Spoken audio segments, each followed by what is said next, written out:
के बारे में तो हम सभी जानते हैं और आजकल इन्वेस्ट करने के कई तरीके। आप में से कई लोगों ने मुझसे पूछा है स्टॉक मार्केट के बारे में, तो इस वीडियो में मैं पर्टिकुलरली सिर्फ स्टॉक मार्केट के बारे में ही बात करूंगा। लेकिन स्टॉक मार्केट का नाम सुनकर बहुत से लोगों के दिमाग में कंफ्यूजन और डर पैदा हो जाता है कि ये स्टॉक क्या होता है, कैसे इन्वेस्ट करते हैं, पैसे डूब जाएंगे, बेकार है, ये बहुत रिस्क होता है। लेकिन दोस्तों, रिस्क तो कुकर में खाना पकाने में भी है, पर अगर आपको खाना पकाना आता है तो उसका रिस्क कम हो जाता है। रिस्क तो गाड़ी चलाने में भी है, पर अगर आप अच्छे से गाड़ी चलाना जानते हो तो एक्सीडेंट का खतरा कम हो जाता है। ठीक उसी तरह स्टॉक मार्केट में भी रिस्क है और आप इस रिस्क से कभी भी नहीं बच पाओगे।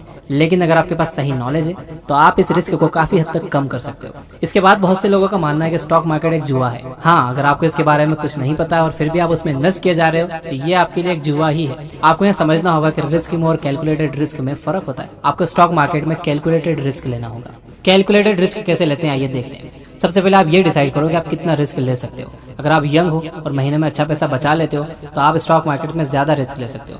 लेकिन अगर आप 60 साल के हो तो आपको कम रिस्क लेना होगा। साथ ही आप ये देखो कि आप जो रिस्क ले रहे हो उस पर आपको कितना प्रॉफिट मिल रहा है। अगर आपको फायदा सिर्फ 5 रुपए का हो रहा है लेकिन 20 रुपए का नुकसान होने का चांस है तो आपको इस तरह का इन्वेस्टमेंट नहीं करना चाहिए। तो सबसे पहले हम स्टॉक मार्केट की ABCD जान लेते हैं ताकि आपको इसके बारे में पता लग जाए। हर कंपनी को ग्रो करने के लिए पैसे चाहिए होते हैं। कंपनी के फाउंडर के पास अगर पैसे हैं तो खुद के पैसे उसमें लगा सकता है, कुछ अमीर लोगों को मनाकर उनसे अपनी कंपनी में इन्वेस्ट करवा सकता है, या फिर पब्लिक फंडिंग के जरिए पैसे ला सकता है। पब्लिक फंडिंग में कंपनी आम जनता से पैसे लेती है। वो अपने बहुत से शेयर्स मार्केट में ऑफर कर देती है जिसे IPO कहा जाता है, यानी कि इनिशियल पब्लिक ऑफर। फिर आम लोग इस शेयर को उस IPO के जरिए खरीदते हैं और कंपनी के हिस्सेदार बन जाते हैं। इस तरह से कंपनी को ग्रो करने के लिए पैसे मिल जाते हैं। एग्जाम्पल के लिए अगर एक कंपनी की कीमत 3 करोड़ है और उसने अपने 3 लाख शेयर्स निकाले तो उसके हर एक शेयर की कीमत होगी 100 रुपए। अब अगर आप उसके 20 शेयर्स खरीद लेते हो तो आप उस कंपनी में 2000 रुपए के मालिक बन जाते हो। आपका उस कंपनी में 2000 रुपए का हिस्सा है। इसी हिस्से को शेयर कहते हैं और अब आप उस कंपनी के शेयर होल्डर बन चुके हो। इसके बाद अगर वो कंपनी फ्यूचर में ग्रो करके 6 करोड़ की हो जाती है तो उसके एक शेयर की कीमत 100 रुपए से बढ़कर 200 रुपए हो जाएगी। आपके इन्वेस्ट किए गए 2000 रुपए 4000 बन जाएंगे। वैसे ही अगर कंपनी लॉस में जाकर 1 करोड़ की हो जाती है तो उसका एक शेयर 33 रुपए का हो जाएगा। आप जब चाहे अपने शेयर्स को बेचकर अपने पैसे को वापस पा सकते हैं। अगर आपको लग रहा है कि कंपनी डूब रही है या फ्यूचर में वो आपको प्रॉफिट कमा कर नहीं दे सकती तो आप उस कंपनी के शेयर्स को स्टॉक मार्केट में बेच सकते हो और उससे अपने पैसे वापस पा सकते हो। कंपनी को जब प्रॉफिट होता है तो वो कभी कभी उसे अपने शेयर होल्डर्स में बांट देती है। या तो वो अपने शेयर होल्डर्स को पैसे दे सकती है या फिर उसे और शेयर्स दे सकती है। इसे डिविडेंड कहा जाता है। कंपनी के शेयर्स के दाम तब बढ़ जाते हैं जब इसे बहुत से लोग खरीदना चाहते हैं। मार्केट का यूनिवर्सल लॉ है, if demand goes up price goes up and vice versa. इसका मतलब है अगर एक कंपनी बहुत प्रॉफिट कमा रही है तो उसके स्टॉक्स बहुत से लोग खरीदना चाहेंगे। अगर उसके स्टॉक्स बहुत से लोग खरीदना चाहेंगे तो उसकी डिमांड बढ़ जाएगी और उसकी कीमत भी। ठीक इसी तरह अगर कंपनी नुकसान में जा रही है तो उसके स्टॉक्स कोई नहीं लेना चाहेगा। जिन लोगों ने उसे ले रखे हैं वो उसे बेचने लगेंगे और उसके प्राइस घट जाएंगे। देखिए, सिंपल रूल ये है कि आपको एक कंपनी में तब इन्वेस्ट करना चाहिए जब उसके स्टॉक की कीमत कम हो। इसके बाद जब उसकी कीमत बढ़ेगी तो या तो आप उसे बेच दीजिए और तुरंत पैसे वापस ले लीजिए या फिर लॉन्ग टर्म के लिए इन्वेस्ट करने के इरादे से उसे वहीं पर छोड़ दीजिए। एक एग्जांपल बताता हूँ। 2004 में जिस भी आदमी ने गूगल में लॉन्ग टर्म के लिए अपना पैसा लगाया होगा उसे अब तक अरबों रुपए का प्रॉफिट डिविडेंड के रूप में मिला होगा। और अगर वो अपने शेयर्स नहीं बेचता है तो उसे जिंदगी भर गूगल से पैसे मिलते रहेंगे।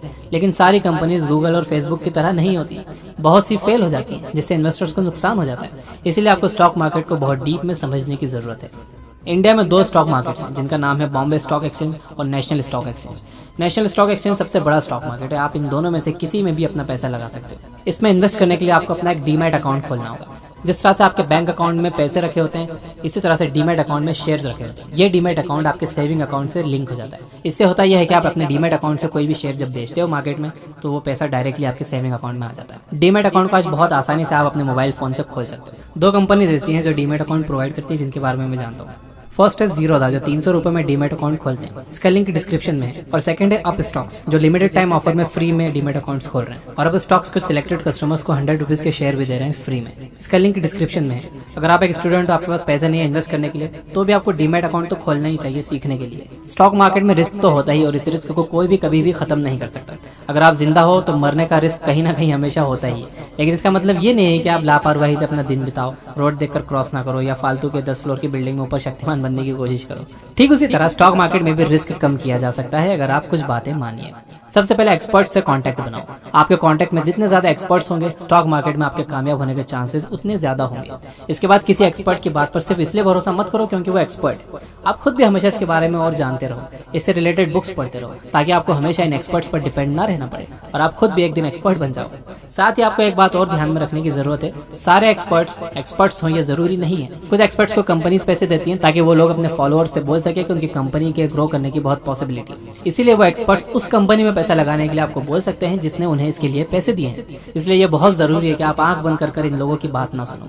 एक स्टॉक मार्केट एक्सपर्ट है जो टेलीग्राम चैनल चलाते हैं, जो बिगिनर्स को मार्केट के बारे में बताते हैं, उनकी हेल्प करते हैं, उनका लिंक भी मैंने डिस्क्रिप्शन में दे रखा है। दूसरी बात जो आपको ध्यान में रखनी चाहिए वो ये कि किसी भी कंपनी में इन्वेस्ट करने से पहले उसका बैकग्राउंड जरूर चेक करो।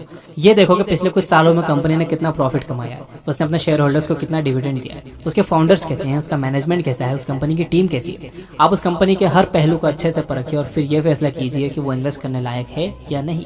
इसके बाद ये देखिए कि इस कंपनी के फ्यूचर में ग्रो करने के चांसेस कितने हैं। आप सोचते होंगे कि टेक्नोलॉजी और गेम्स की कंपनीज बहुत फायदा कमाती है, ये सच है, लेकिन वो ज्यादा दिन मार्केट में नहीं रहती। लोग एक ही गेम खेल खेल कर ऊब जाते हैं, अब वो चाहे पबजी हो या पोकेमॉन हो। इस तरह की कंपनीज शॉर्ट टर्म में फायदा कमाने के लिए अच्छी होती है, लेकिन लॉन्ग टर्म में ये फेल हो जाती है क्योंकि लोगों को हमेशा कुछ नया चाहिए होता है। ज्यादा फायदा कमाने के लिए आपको एक कंपनी में लॉन्ग टर्म के लिए इन्वेस्ट करना होगा, लेकिन अगर आप शॉर्ट टर्म में पैसा लगाना चाहते हो तो उसमें भी कोई बुराई नहीं है, बस आपको उसमें फायदा कम होगा या हो सकता है नुकसान हो जाए।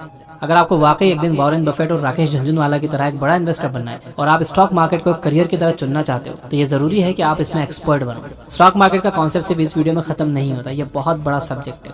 अगर आपको इससे रिलेटेड बुक्स पढ़नी हो तो आप ये किताबें पढ़ सकते हो, the intelligent investor, the wealth of common sense, the Falcon method, the most important thing. इसके अलावा ये याद रखिए कि शुरुआत में आपसे गलतियां होंगी, आपको इन गलतियों से सीखना होगा। अगर आप सिर्फ पार्ट टाइम में स्टॉक मार्केट में इन्वेस्ट करना चाहते हो तो आप सिंपली म्यूचुअल फंड्स के जरिए काम कर सकते हो, जिस पर मैंने एक पहले वीडियो बनाई है। तो दोस्तों ये थी वो बात है स्टॉक मार्केट के बारे में जो मुझे पता थी।